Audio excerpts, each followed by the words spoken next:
A'udhu billahi mineşşeytanirracim. Bismillahirrahmanirrahim.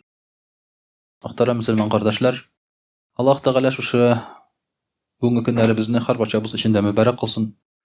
Gıybetlerimizni Allah Teala kabul kılıp, bilip kılgan, bilmey kılgan, acık hem yaşarın kılgan günahlarımızı keçire kursun. Allah Teala tevfik hidayet versin, har barçabızga toru yoldan yetişsin. Baxıt saadet nasip etsin, zalim mazlum buludan, bela kaza, havuf xatardan, şifası bulmagan avrulardan Allah Teala saklay kursun.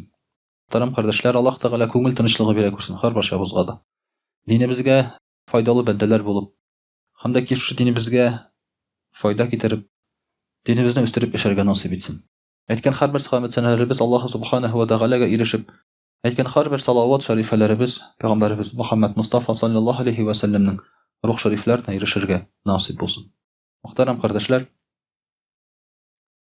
bugün beliş bula. İnşallah. Bugün bitinisi urazada. Kızgan şakar. Mesela köngülünüzü götürüp jiberim dedim indi. Muhterem kardeşler, inşallah bugün sileşip ketesi sözümüz bular Recep ayı bilen. Beyle elbette tığız. Çünkü Recep ayı bizning izgi aylar, savaplarımız, izgiliklerimizning arta turgan ayı şulay bit. Hem şu mümkinçilikni biz indi ışkındırırga bizge kerakmi. Bu yiş bula turgan ay bir tugul, hem ikinci Recepni körabizmi yokmu, şulay yok aytip bulmay.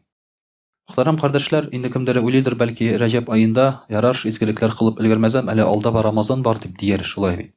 Ama kızgança karşı ulu Ramazan'ı da görüge nasip bulamı yokmu biz ayta almayız. Çünkü kaya hem niçe gitip biz bu dünyadan gitip barabız bir kimde bilmeyin. Bunu bir vakitte de anlatmazka gerek. Şuna göre de Allah Teala da Kur'an-ı Kerim'de ayta Bismillahirrahmanirrahim. Ve qaddimu li anfusikum vettaqullaha ve'lemu ennekum mulaquhu ve beşşiril mu'minin. Allah Teala karşında da özünüzni takdim ettiğiniz ezirlegizdi. Yani keleceğinizni uylagızdı. Allah Teala ayta. Allah Teala'ga takva boluguz hem bilip turğusiz siz anın bilen görüşeceksiz. Hem imanlı kişilerini kuvandırdı Allah Teala ayta.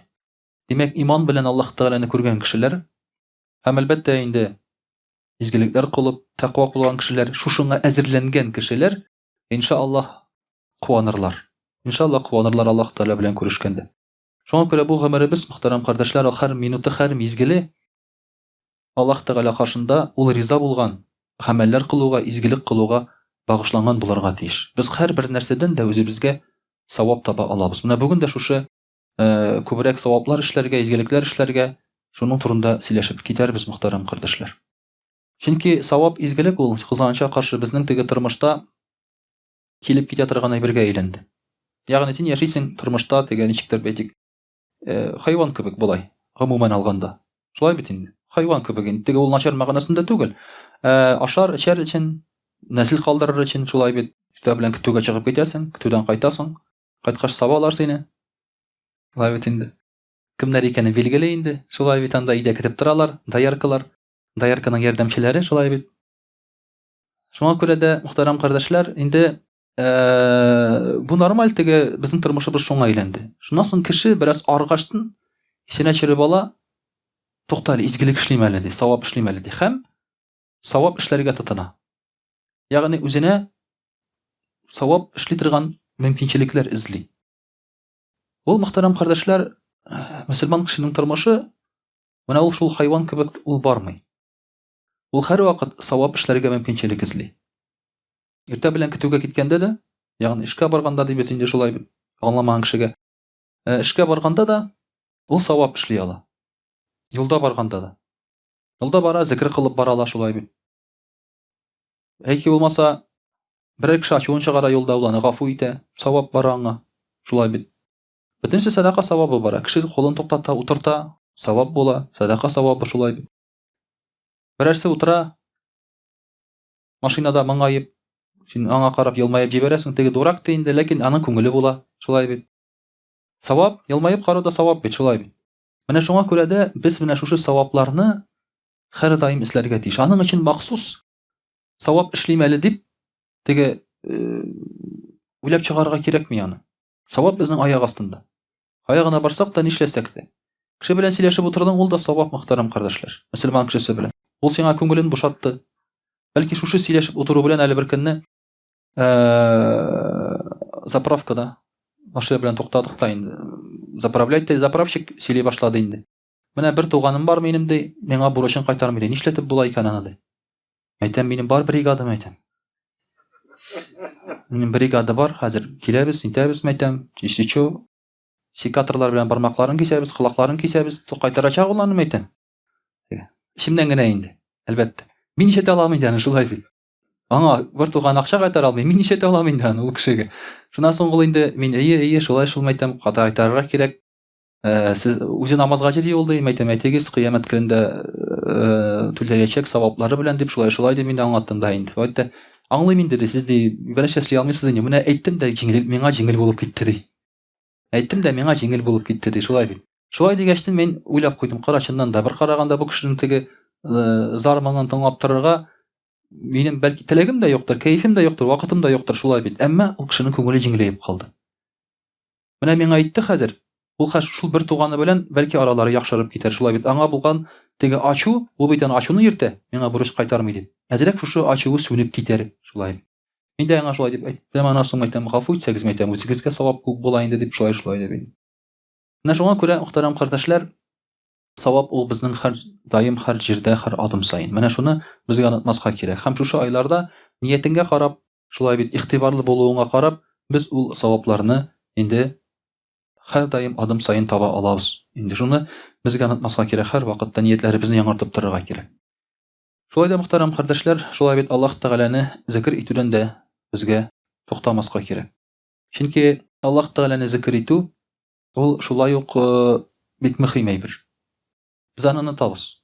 Кеше намаз укый, кеше мәчкә йөри, бәлки Коръән укый, шулай бит.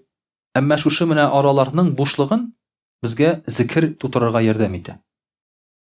Бер туктамый. Буш вакыт булды, алдың, мин бер тик утырасың, шулай бит. Хәтта телевизор караганда да зикр кылырга була. Кулга камач ауламый, анда бар кирәкле бер сөйләмиләр, яны просто карап утырасыз, исеңдә калмый ул, шулай бит. Тик утырганчы зикр кылып утыр шунда. Телевизор алдында хушасың, шулай зикр кылып утырасың. Барбер, иншалла барбер савабы була.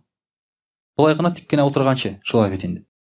Шуңа күрә дә менә бу мөхтәрәм кардәшләр бик кирәкле әйбер. Чөнки Пәйгамбәрбез саллаллаһу алейһи ва сәллям әйтә, кем нәрсәне ярата, шуның турында искә төшерә ди. Менә син нәрсә турында искә төшерәсең көне буена? Нәрсә турында уйлыйсың? Кешен шуны яратасың булып чыга. Шулай бит. Айбер кешеләрнең авызыннан гел теге бу теге фәлән дип кемдер акча бизнес дип анда, кемдер сәясәт, политика дип чыгыр. Гел шунда сөйләшүләр бит инде, шулай. Кем нәрсә яратса, шуның турында сөйләшә, а? Рыбалка, охота это святое. Это зикр уже. Это уже зикр, рыбалка, охота. Бу уже зикр булып тора. Кем нәрсә турында, кем нәрсә ярата, әлбәттә шуны сөйли. Шуның турында ул менә теге охота дигәннән охотага йөри башлагачтан кешенең маймылдан килеп чыкмаганына мин тагын бер тапкыр инандым.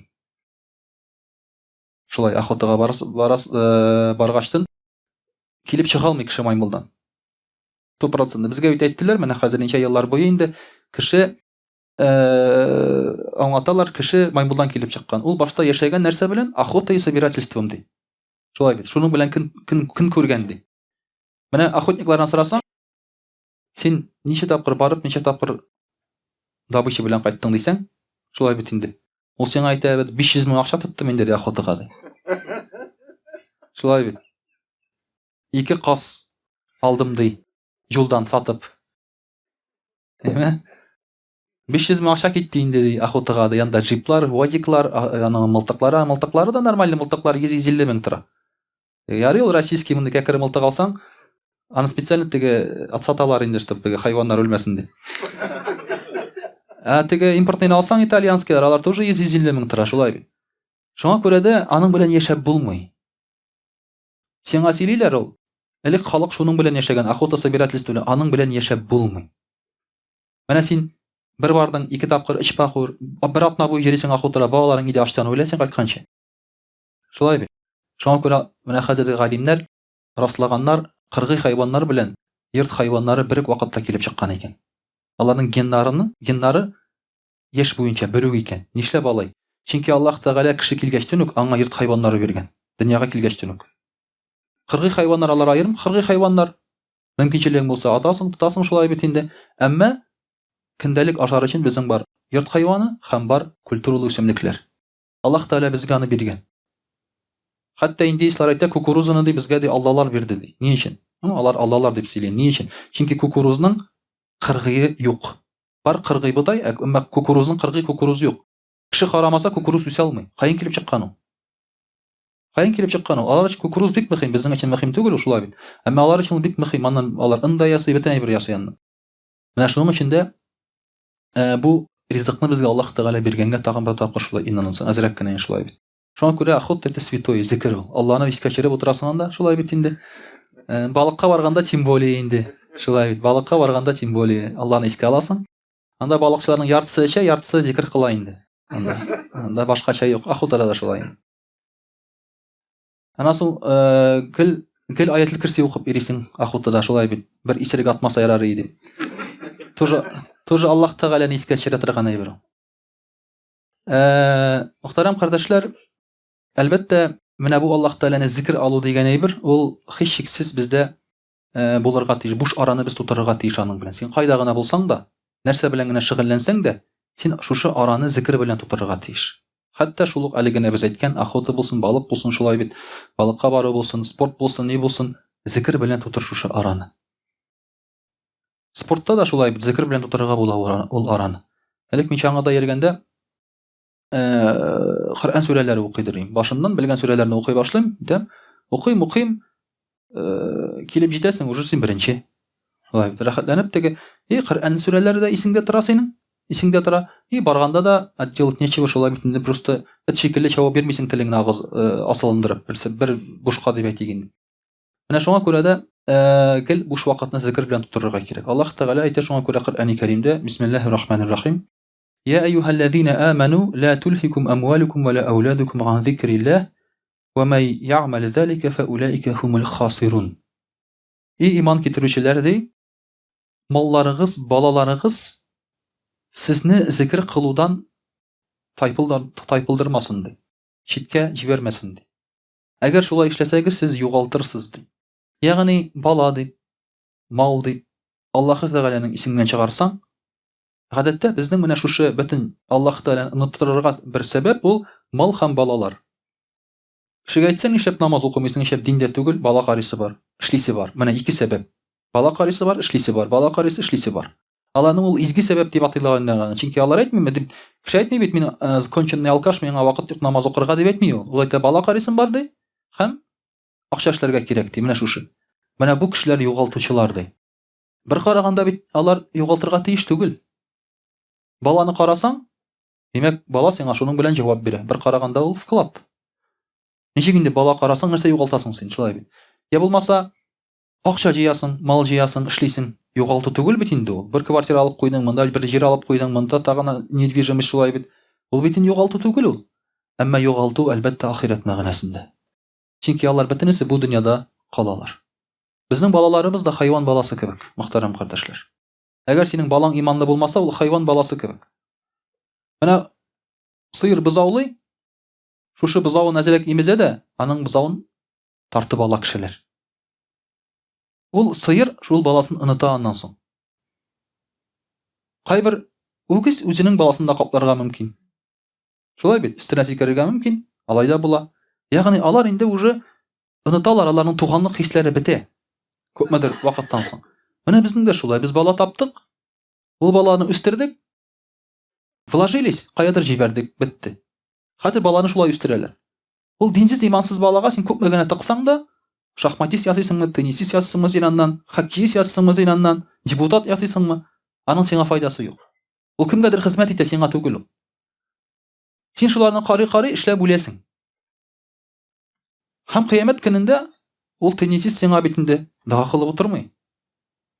Иманлы бала гына дуа кыла. Син зикр кылган сайын, диндә булган сайын, синең балаң да сиңа иярә. Ул да зикрле, динле, иманлы бала була. Һәм ул сиңа файда китерә. Шуңа күрә дә югалтасың ди, әгәр дә син шушы әйберләр белән шөгыльләнсәң ди. Аллаһ Тәгалә әйтә. Аларны уйлап, шулай бит зикрне, иманны, намазны онытмаска кирәк. Әлбәттә, теге балаларны читкә калдырыгыз дигән сүз түгел, әмма Аллаһы Тәгаләне беренче урыннан төшермәскә кирәк. Шулай ук Аллаһ Тәгалә әйтә: "Ва анфиқу мимма разакнакум мин qabli ya'ti ahadakum al-maut fa yaqulu rabbi lawla akhartani ila ajalin qarib fa asaddaq wa akun min as-salihin." Аллаһ Тәгалә әйтә: "Һәм садақа биреп калыгыз" ди. Садақа биреп калыгыз үлем килгәнче ди. Үлем килгәннән соң сез әйтерсез: "И Раббым, миңа вакыт бир әле, мин садақа кылыр идем" дип. Мин иске яхшы гамәл кылыр идем дип әйтерсез ди. Әмма андый мөмкинчелек булмас.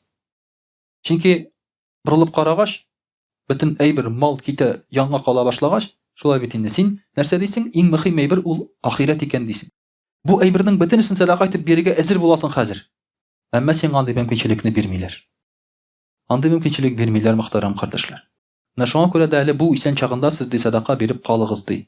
Ягъни кешеләргә ярдәм итеп калыгыз ди шушы малларыгыз белән ди. Ва ла юаххираллаһу нафсан илля иза жаа аҗалуха валлаһу хабирун бима таъмалун. Әҗәле килсә кешенең ди, аны берничек тә ул әҗәлдән алып калып булмый ди. Аллаһ Тәгалә шу вакыты җиткән икән кешенең инде бетте. Аның гомерен ала ди. Менә шуңа күрә, мөхтәрәм кардәшләр, ул гомернең кайчан бетәчәген белмибез. Кемдер әйтә икән, минем бит әле яшь тисә, яшьләр хәзер адам сайын үлеп торалар шулай. 30-40 яшьлек яшьләр, әйтик менә әле бер җырчы үлеп китте шулай бит, 38 яшьлек бер хатын гел шуның турында сөйлиләр инде. Бер караганда безгә аның файдасы юк. Әйе, үлгән бер марҗа безгә ни файда дигәндә шулай бит инде. Әмма ул безгә шулай ук Аллаһ Тәгалә әйтеп тора, ул кеше Алла бәндәсе. Шул яшендә үлеп китте. Кеше мөселманмы, мөселман түгелме? Әмма ничә яшендә китеп барырга мөмкин? Мөселман булса да, мөселман булмаса да. Уйланыгыз, Аллаһ Тәгалә безгә әйтә аны. Шундый кешеләр турында сөйләгәч, безгә бит әйтмиләр. Фәлән авылда фәлән кеше 20 яшендә үлгән дип, син белмисең дә үлгәнен. Әмма мондый шулай бит инде кешенең күз алдында булган кешеләр яшьли үлеп киткәч, син дә уйлана башлыйсың. Кара әле дип, менә шулай китеп барырга мөмкин икән бит миндә дип. Менә шуңа күрә, мөхтәрәм кардәшләр, бу да безгә карата бер инде Аллаһ Тәгаләнең вәгъзе булып тора һәм зикре булып тора. Мөхтәрәм кардәшләр, әле без исән чагында шулай ук уйлап калырга тиеш өч әйбер турында. Моны ишеткәнегез бар шулай бит бу хәдисне. Пәйгамбәр саллаллаһу алейһи ва сәллям әйтә: "Адәм баласы ди, үлсә дә аның өч әйбере киселми ди. Өч әйбере һаман да аңа савап китереп торачак ди. Садақа җария, ягъни әгәр дә син инде берәр кешегә, алейкум ассалам, берәр кешегә берәр инде ярдәм күрсәтсәң, файдалы әйбер бирсәң шулай бит, яки эшләсәң, үлгәннән соң да сиңа ул савап китереп торачак. Хәзерге вакытта менә революциягә кадәр төзелгән бик күп биналар бар. Шәһәрдә бизнесменнар төзиләр. Төзегән биналар. Ул бизнесменнар төзегән дип, ул вакыт заман теле белән. Хәзерге бизнесмен нәрсә төзи? Мөселман гына түгел, мөселман булсын, элек урыслар да төзегән шулай бит, анда ниндидер приютлар, ниләр төзегәннәр шулай бит. Хәзер нәрсә төзиләр бизнесменнар? Бушка. Бушка бер бина төзеп биргәннәре бармы? Ярый, мөселман бизнесменнары мәчетләр төзиләр хәзер. Әмма мәчет төзегән вакытта алар бу мәчетне ничек төзиләр? Әлбәттә җыелышып төзиләр. Берсендә мәчет төзегән вакытта сөйләшеп торабыз бер абый белән инде. Бер ашка бардык, шул ашта тәрәзәдән күренеп тора бик зур коттедж. Без бер-беребезгә карадык та, бу коттедж бит зурлыгы буенча нәкъ мәчет кебек. Нәкъ мәчет кебек, зурлыгы буенча. Ягъни кеше барыбер мөселман булса да, мәчет төзергә тырышса да, башта коттедж төзи, ул мәчет төземи. Шулай бит. Барыбер башта коттедж төзи ул. Зур итеп, матур итеп, яхшы ремонтлап, аннан соң инде акчасы калса мәчет төзи, шулай бит. Кеше ахирәткә эшләгәнче башта бу дөньяга эшли. Мин әйтмим, малай дөрес түгел дип, тегеләй булай дип. Ну барыбер күренеп тора шулай бит кешенең тырышканы дип әйтик инде, дөнья өчен тырышканы. Әгәр дә шушы коттедж бәяләре белән, ниндидер бизнес недвижимостлар белән карасак, мәчет ул тиен генә. Мәчет ул тиен генә. Ул иң экономны ясалган әйбер ул мәчет. Аның технологиясында максимум экономия бар. Кирпечләрен аның каяндыр бушка табырга, арзанга тырышалар инде шулай бит. Арматураларын күгәреп беткән тигәндә монда яткан табырга тырышалар инде. Бетон маркалары туры килмәскә мөмкин, андагысы мөһим түгел, бир ярдәм генә итсеннәр шулай бит. Үзеңә йорт салганда алай түгел. Алай түгел. Эшче әзрәк кенә кырын куйса да куасың син ул эшчене. Менә шуңа күрә дә барыбер күренеп тора шулай бит инде кешенең әлбәттә дөньяга иң беренче тыккан әйбере. Пәйгамбәр саллаллаһу алейһи ва сәлләм шуңа күрә әйтә дә, ул зур-зур йортларга акча тыгу ди, ул балчыкка тыгу акчаны ди. Ул сиңа файда китермәячәк. Балчыкка тыгасың син аны, просто күмәсең җиргә, шуның белән чиреп бетер ди. Икенче бер хадисендә, икенче бер шушы булыша торган әйбердә Пәйгамбәр саллаллаһу алейһи ва сәлләм әйтә, "Ау гыйлмун юнтафау бихи" ди. Файда китерә торган белем калдыру ди, үзеңнән соң ди. Белем калдыру. Белемне бирергә һәм алырга, әлбәттә. Менә бу дөньяда кеше бер нәрсә белмичә туа. Әгәр дә кешене начарлыкка өйрәтсәң, начар була, яхшылыкка өйрәтсәң, яхшы була. Барысы тора кеше өйрәтүчедән. Тәмәке тарта белми кеше. Мин сөйләгәнем бар инде, берсендә әйтәм бит. Садикта дус малай алып килде тәмәке, Беломор. Улакта Беломор инде. Бай, крутой тәмәке. Алып килде дә элешеп чыкты бөтенебезгә. Садиканың астында урын бар, шунда кире утырдык та инде теге идән астына шунда тезелешеп утырдык крупка инде. Тәмәке тотып, элешеп чыкты бу хәл безгә. Без бит белмибез нәрсәгә бу. Ничек тарталар моны? Ничек карап торабыз, булай нәрсә бу? Хәзер ди, менә булай тигез ди. Уян кабыгыз ди. Каптыкка нәрсә? Шырпы кирәк ди. Шырпы чыгарды хәзер. Татып өлгермәдек, накрыли безне. Анда безне облавы уже все, тоттылар, кудылар. Тәмәкеләрне конфисковали счет государства. И бетте инде, короче, тарталмадык без. Но факт нәрсәдә? Өйрәтүчесе балаларын. Ул кеше каян белә? Аның әтисе тарта иде. Әтисе тарткач ул белә иде. Безнең әтиләр тартмый, без белмибез шуңа күрә. Менә шуңа күрә мөхтәрәм кардәшләр, кешене яхшылыкка да, начарлыкка да өйрәтергә кирәк. Кирәк дигән сүзем, ягъни өйрәтегез дигән сүз түгел, өйрәтмәсәң ул аны белми. Начарлыкка өйрәтмәсәң ул аны белми. Менә кешенең баланың алдына аракы куй. 5 яшьлек баланың алдына. Ул нишли аны? Ыргыта ул аны, нишләп? Чөнки сасы бу ди, фу ди. Шулай фу ди. Әзрәк авызына кабып алса, мин белмим, шулай дип сөйлиләр. Әлхәмдүлилләһ, теге минем капканы юк. Әче ди, шулай бит. Тәмсез бу ди. Тәмсез бу ди, бала әйтә. Шунда берсе килеп өйрәтә. Нәрсә ди? Борыныңны кысты. Шулай бит. Борыныңны кысты. Эчкән вакытта сулама тиз генә җитеп куй ди. Шулай бит залпы мичәләр шуңа күрә аракыны. Белмәгән игезме? Тиз генә эчеп куй ди, шулай бит. Аннан соң артыннан бер нәрсә кабып куй ди. Өйрәтә сине. Шулай бит. Тәмен бетерергә авызда. Аннан соң артыннан бер нәрсә кабып куй ди. Менә хәзер карады, ничек чыгып китте, җылынып киттеңме әле хәзер ди, шулай итеп сине өйрәтә ул. Ягъни сиңа бөтен краскаларында менә шушы өйрәтүче булмаса, син гомердә арак эчмисең. Шушындай өйрәтүче кеше булмаса, син гомердә аракы эчмисең, чөнки ул безнең организм аның үзе баш тарта. Борын безгә шуңа бирелгән, засайбер, борын шуңа күрә әйтә ул. Борын белән иснәп карыйсың бит ризыкны. Все бызылган дисең, ашамыйсың. Уже авызга кергәнче. Бу да шулай. Уже бызык бу авызга кергәнче. Аны кемдер өйрәтергә тиеш. Бызык түгел ул, менә капсыйн аны дип, әйбәт була, рәхәт була ул дип. Әле икенче көндә синең баш авырта. Организм әйтә, тукта ди. Инстинкт әйтә, бүтән эшләмә моны ди, күрәсеңме ди. Нәрсә була ди? Тегесе килеп әйтә, өйрәтә. Мин синең башыңны төзәтергә килдем ди. Шулай бит. Алып килгән ул ужаны. Мин синең бүген башыңны төзәтергә килдем ди. Менә шундый ул аның технологиясе шундый аның ди. Менә шушындай өйрәтүче булмаса, мөхтәрәм кардәшләр, начарлык булмас иде. Яхшылыкны өйрәтсәк, шуңа күрә гыйлем, яхшылыкка өйрәтү ул бик мөһим әйбер. Кешегә яхшы киңәш, дөрес юл бирү һәм шуның инде син әҗр-савапларын да иншаллах үлгәннән соң да аласың. Һәм өченче әйбер дә мөхтәрәм кардәшләр, әлбәттә дога кылучы бала ди. Без моның турында әйтеп киттек. Бала ул сиңа дога кылса гына, ул файдалы бала була. Дога кылмаса, ул файдасыз сиңа. Үзең исән чагында син барыбер аңа ярдәм итеп торасың. Картайгач сиңа акчалар барыбер кирәкми. Ул малайлар тырыша инде синең өчен йорт салырга, машина биреп карыйлар сиңа. Сиңа нәрсәгә инде ул? Картайгач шулай. Сиңа нәрсәгә ул? Пенсионер әтиләрне алып бирәләр джиплар. 5000 пробеганың. 5 елга. Җирми дә ул аның белән. Әрәм ул, исраф акча ул. Аны Калинада шуның кадәр җирри алып бирсәң шулай бит инде. Грантра шуның кадәр җирри. Исраф акча гына ул. Теге тырыша инде ул барыбер. Әмма кирәкми инде ул аңа хәзер. Нәрсә кирәк әтигә нигә? Әтигә нигә кирәк дога.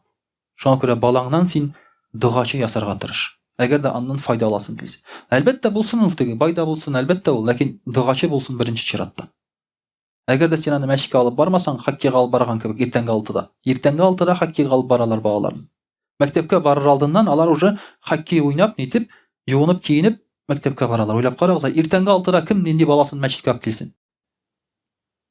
Беркем алып килми. Үзе дә бармый, әлбәттә үзе бармый инде. Алып та килми ул аны. Җыклысы килә бит аның ди. Ара бит ул ди. Шулай бит. Футболга алып бара, хоккейга алып бара. Менә шуңа күрә баладан әлбәттә догачы ясарга кирәк. Менә мөхтәрәм кардәшләр, шушындый әз генә санап киттек, шулай бит инде бүген. Савапларны, изгелекләрне, менә шушындый әйберләр турында без гел уйлап йөрергә тиеш. Әгәр дә үзебездән соң ниндидер файда калса. Һәм иң кызыгы нәрсә, бу әйберләр без үлгәннән соң гына файда китереп калмый. Инде без исән чагында ук җимешләрен бирә, беренчедән, икенчедән җәмгыятьне яхшы якка үзгәртә бу әйберләр. Һәрберсе үзең син яхшылык кылган сайын, кеше дә яхшылык кыла. Балаң тәрбияле булган сайын, димәк җәмгыятькә инсафлы, иманлы балалар туып тора. Син һәрбер нәрсәсе яхшылыкка өйрәткән сайын җәмгыять менә шуның белән үзгәрә. Бер караганда үзеңне уйлыйсың, ахирәтеңне кайгыртасың, әмма икенче яктан караганда җәмгыять тә синең якын тирәңдә үзгәрә, мөхтәрәм кардәшләр. Инде Алла берсе әзрәк русчада сөйләп алыйк. А'удhu billahi minash shaitanir rajim. Бисмиллахир рахманир рахим. Дорогие друзья, сегодня мы с вами говорим о хороших, благих поступках, которые мы должны делать и на которые надо обращать внимание. Всех их мы не перечислим. Мы просто кое-какие из них скажем, чтобы помнить постоянно и стараться постоянно делать хорошие дела. Потому что саваб – это не то, к чему время от времени возвращаются. Как Коран, например, да? Мы же можем Коран не держать месяцами. Потом мы берем и пьем, как будто нас мучает жажда. Быстро-быстро глотаем, хватаем, потом опять на несколько месяцев забрасываем. Так не делается. Ни в одной отрасли так не делается. Так нельзя делать. Ни в одной вещи, даже в промышленности, и в здоровье, и в спорте. Поэтому нужно делать постоянно. Постоянно думать о таких вещах. Каждый твой день, он должен быть все равно посвящен тому, чтобы ты сделал какие-то хорошие дела, хорошие поступки. Даже ты можешь перед собой отчет брать. Вот что я сегодня сделал хорошего. Не для того, чтобы похвалиться, а чтобы перед собой. Как Умар рады Аллаху анху говорил, каждый человек, говорит, перед сном должен отчитываться перед собой. Что я сегодня сделал хорошего, полезного. А ведь это очень много. Очень много. Даже когда ты обрадовал брата-мусульманина, когда ты явился причиной его улыбки, дорогие друзья, это очень многого стоит. Мы уже говорили на прошлой проповеди, что обрадовать брата-мусульманина – это большая награда. А пугать брата-мусульманина – это грех. Это грех. Пророк сказал, что мусульмане, говорят, так не делают. Это вообще плохое качество для мусульманина. Иногда действительно вот мусульмане приносят какие-то плохие вести. Бывают такие вещи, да, моменты. Надо стараться обрадовать человека. Да, есть плохие вести, но иногда о них лучше не говорить, если они не имеют важности какой-то. Поэтому это тоже саваб. Пророк поэтому перечислял, что субханаллах, альхамдулилля, Аллах акбар, это все саваб. Улыбка саваб. Все это садака, все это саваб, говорит пророк. Чтобы те люди, которые думают, что саваб он связан только с материальными вещами, не ошибались. Нет. Все могут делать саваб. Иногда вот бывает, строит мечеть, например. Подходит человек и говорит: хазрат, денег нету, но я могу прийти работать. Поработать. Этот человек хоть как-то хочет участвовать. Понимаете? И каждый человек все равно посильно хоть как-то может участвовать. Всегда может найти саваб. Аллах Та'аля в Коране говорит: бисмиллахир рахманир рахим, инна нахну нухьил маута ва нактубу ма каддаму ва аthарахум. Очень вот интересный аят. Аллах Та'аля говорит: мы, говорит, оживляем мертвых, записываем им то, что они делали раньше, и следы их делов. Аthарахум. Что это означает? То есть, оказывается, человек получает не только то, что он сделал, а еще результат своих дел получает. Например, мы говорили, что если человек кого-то убил, например, Аллах сохласын, или кого-то научил этому потом, каждый раз, когда убивают, по его знанию, ему будет идти грех. Если ты кого-то научил воровать, каждый раз любой человек, который сворует потом, после тебя, тебе же тоже будут записывать грех. Но если ты научил кого-то хорошему, то каждый раз будет записываться тебе саваб за это. Вы понимаете, иногда приходит человек и говорит: я знаю, ты хорошо читаешь Коран, вот эта буква как правильно выговаривается. Посвяти ему 10 минут этому человеку. И вот этот человек, когда будет читать Коран, все время, когда он будет говорить эту букву, тебе будет записываться саваб. Какое вложение хорошее. Посвяти ему 10 минут, если ты, конечно, знаешь это. Ты говори, пускай он повторяет, ты его скажи, вот так скажи, вот так скажи, вот так, да? 10 минут всего. И ты вложился на вечность. 10 минут. Иногда нам жалко даже вот отвечать на вопросы. Один человек говорит: я, говорит, пишу, говорит, одному хазрату. Он, говорит, мне не отвечает. Когда я с ним, говорит, встретился, уже сказал: я, говорит, пишу тебе, а ты, говорит, мне не отвечает. Он говорит: а я что, говорит, обязан, что ли? Во-первых, он обязан. Во-первых, раз он получил знания, все. Теперь на нем лежит обязанность поделиться этими знаниями. Он, во-первых, обязан. Во-вторых, каждый раз, когда он отвечает на вопросы, учит чему-то хорошему, ему идет за это саваб. Все. Вплоть до того, пока его вот эти знания будут распространяться от человека к человеку. Поэтому у нас записываются следы наших деяний. Записываются следы наших деяний. Вы смотрели фильм «Бумер»? Давайте сейчас в реальность вернемся, да? Помните, там был эпизод? На заправке. У них не было бензина, да?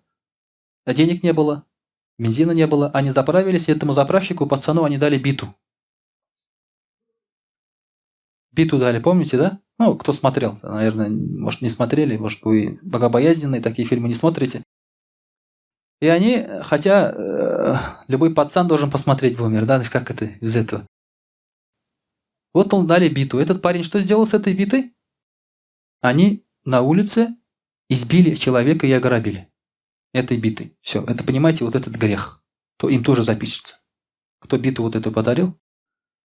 Если бы знали производители бит, да, что в России делают с этими битами, они же думают, что сейчас люди бейсбол играют. Да?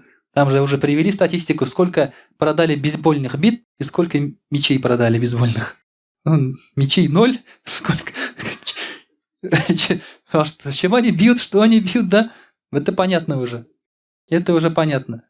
Поэтому каждый раз, когда вот ты участвуешь в каком-то грехе, все. Нож подарил кому-то, да? Аллах сакласын.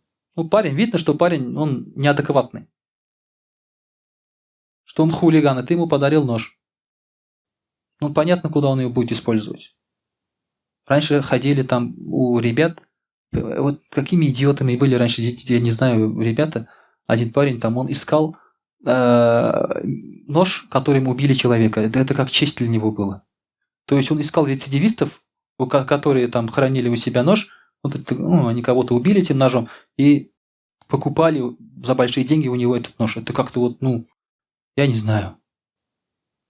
Это такие вещи не понимаю. Ну, понятно, что для чего он уже берет, да? Понимаете?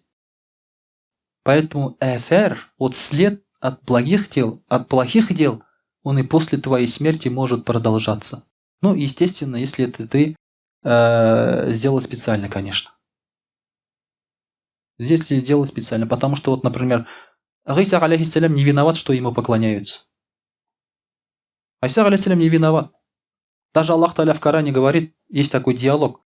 Он говорит: ты велел поклоняться тебе. У Иса алейхиссалям спрашивает, он говорит: нет, говорит, я просто раб Аллаха, его посланник, говорит. Я никогда, говорит, такого не говорил. Иса алейхиссалям говорит. Понимаете, то есть, конечно, если это как бы вот непреднамеренно, то уже, естественно, греха не будет. Пророк саллаллаху алейхи ва саллям говорит, что после смерти мусульманина верующего, только верующего это касается, из его дел его будут следовать за ним и после смерти некоторые хорошие дела. Какие? Знания, которые он дал и распространял. Ребенка, которого он оставил, праведного. Вот этот ребенок праведный, если ты его воспитал, это будет тебе идти савабом, даже если этот ребенок тебе дуа не делает. А он будет тебе делать дуа.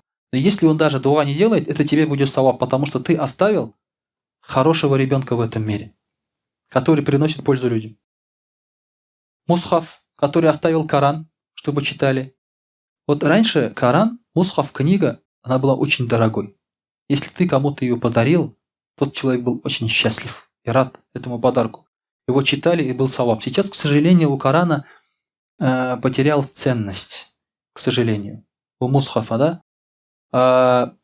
Но тем не менее, если есть человек, который читает Коран, хочет его читать, и у него нет возможности, например, да, будь первым подарить ему эту книгу. Даже можешь сделать так, например, да, дети пришли в мадресе. У них вот закончили таджвид они, курс. Они сейчас умеют читать Коран. Возьми вот этим детям, подари, ну, так скажем, именной Коран. Скажи, вот вам. Скажи такими словами, молодцы, вот вам в честь того, что вы закончили так, тантана, да, таким праздник, пускай это будет для них сенсацией, это твой именной Коран. Даже если у него будет дома Коран лежать, отцовский, там, дедовский, все равно он этот Коран будет читать, потому что он его получил вот в таких обстоятельствах. И каждый раз, когда он его читает, тебе будет идти саваб. Человек, который построил мечеть, ему будет идти саваб. Человек, который построил гостиницу для путешественников, где можно бесплатно переночевать. Раньше были такие дома. Или же, если он сделал речку, благоустроил, или повернул в пользу людей, так скажем, да, тоже будет ему саваб идти. Ну или сейчас можно сказать, водопровод провел. Есть, например, какой-нибудь богатый человек, за свой счет на всю улицу он водопровод провел. Каждый раз люди открывают кран, ему саваб идет, он ничего не делает. Он ничего не делает. Пускай не полностью, например, трактор оплатил. Например, там шланг оплатил. Все. Ему каждый раз открывают кран, ему саваб идет, понимаете? Также любой садака, который он дал в здравии и при жизни, будет идти саваб, но не после смерти. То есть, когда человек умер или завещал, сказал, я, когда умру, эти мои деньги раздайте садака. Ему за это саваба не будет. Это хитрый человек, да? Он как будто бы хотел обмануть кого-то, но сам обманулся. Уже саваба за это не будет. И вот, говорит, после смерти все эти вещи, говорит, ему идут как саваб. Также Пророк ﷺ сказал, но если, говорит, кто-то направил на путь заблуждения кого-то, то каждый раз, когда люди будут заблуждаться, этому человеку будет идти грех. Каждый раз. Если он кого-то обманул. Например, тот же, например, Дарвин. Он сказал, что, например, хотя, говорят, он потом одумался, что человек произошел от обезьяны. Так вот, все люди, которые потом так думают после него, вот всех их грех, все Дарвину тоже записывается. Все ему идет, весь этот грех. Вроде бы он только сказал, предположил, так скажем, да, но весь этот грех ему будет идти записываться. За любую теорию вот этого атеизма, безбожия и так далее, весь этот грех, заблуждение записывается тому, кто это придумал и насаждал. Вот это беда, дорогие друзья, на самом деле. Вроде бы ты так просто ляпнул, вроде бы при своей жизни, а оказывается ты миллионов людей уже грех получаешь. Пророк ﷺ сказал, 6 вещей, говорит, дает большой саваб. Первое – сражаться на пути Аллаха с мечом. Да? Джихад имеется в виду. Это было очень актуально во время пророка, саллаллаху алейхи вассалям. Поэтому людей надо было звать, поощрять. И действительно, это очень сильная отвага. Идти, зная, что тебя там могут убить. Поэтому это очень большой саваб за это. Второе – летом держать уразу. То есть эти вещи, в этих вещах надо себя переселить. Третье – терпеть, когда приходят неприятности. Четвертое – оставлять спор, даже если ты прав. Пятое читать намаз жаркими днями, то есть побеждая себя. Или наоборот, то есть в таких сложных условиях. И шестое, брать хорошо тахарат зимой. То есть ты себя побеждаешь. Ты зимой хорошо берешь тахарат. У нас есть ребята, которые и зимой, и летом любят делать масах на ноги. Ноги не моют. Даже на носки. То, что на носки, это неправильно, это сейчас мы об этом не говорим. На носки неправильно делать масах. Есть такие ребята, которые не хотят снимать носки, делают масах, это легко, хорошо. Но, дорогие друзья, в Коране, когда идет про тахарат, некоторые ученые, даже во время Абу Ханифы, ученые говорили, что масах делать вообще неправильно. Даже на обувь, кожаные даже носки. Они говорили. Потом только Абу Ханифа, прочитав хадисы, сказал, да, можно делать. Оригинал тахарата – это мыть. Масах – это облегчение. Оригинал тахарата – это мыть. И руки, и лицо, и ноги мыть. Понимаете? Это основа. И вот пророк саллаллаху алейхи ва саллям говорит, хорошо брать тахарат зимой – это значит мыть. Несмотря на зиму. Тебе лето, удобно, комфортно, тепло, вода теплая, а ты делаешь масах на носки. Почему ты не можешь снять носки?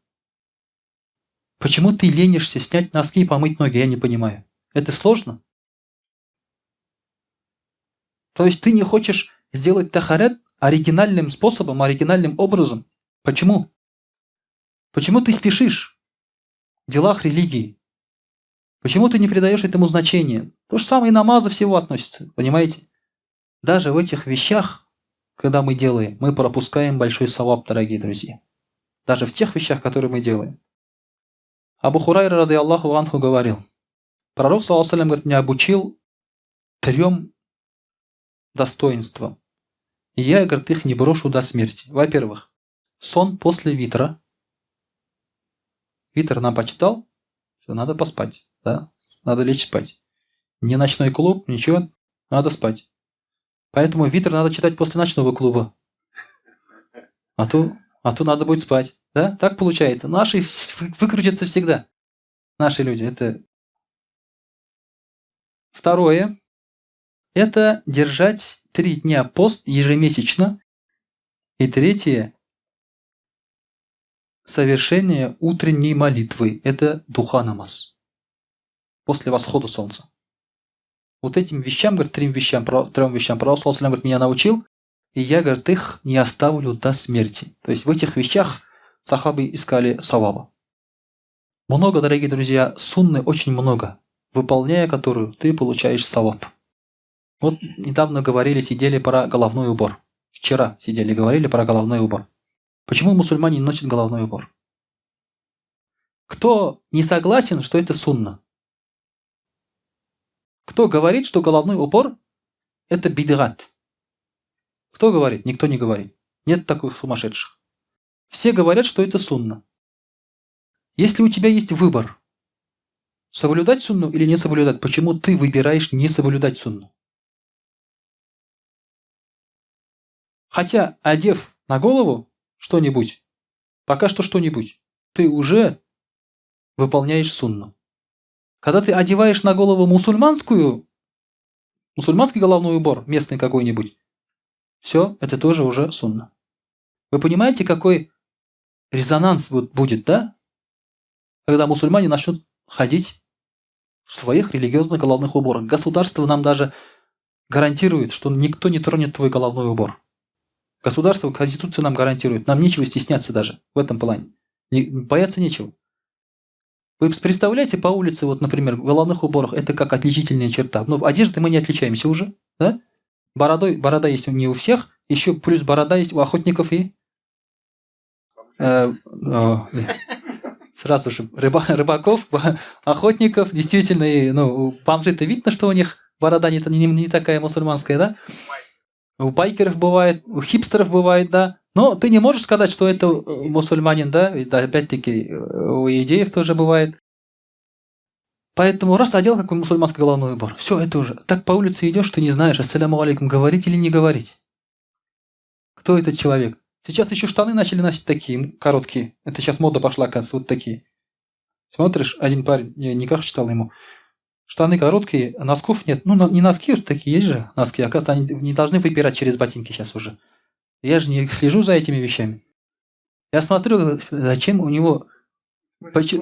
Да, штаны короткие, думаю, почему он носки не одел? Это же никак все-таки как бы... Это... Оказывается, это всяк так надо делать, модно. То есть, вот, знаете, вам никто нигде не расскажет, кроме как в мечети Хазрат об этом скажет.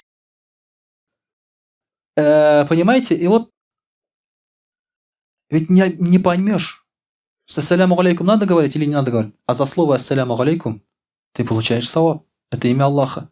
Ты просто идешь, ассаляму алейкум, распространяешь. Поэтому я говорю, женщины в нашем обществе, которые ходят в платках, они получают саваб джихада. Они получают саваб джихада. Мужчины трусы. Они говорят женам своим говорят, оденьте платки, а сами даже тюбетейку одеть не могут. Мужчины трусы. Сразу вам говорю у нас. Да.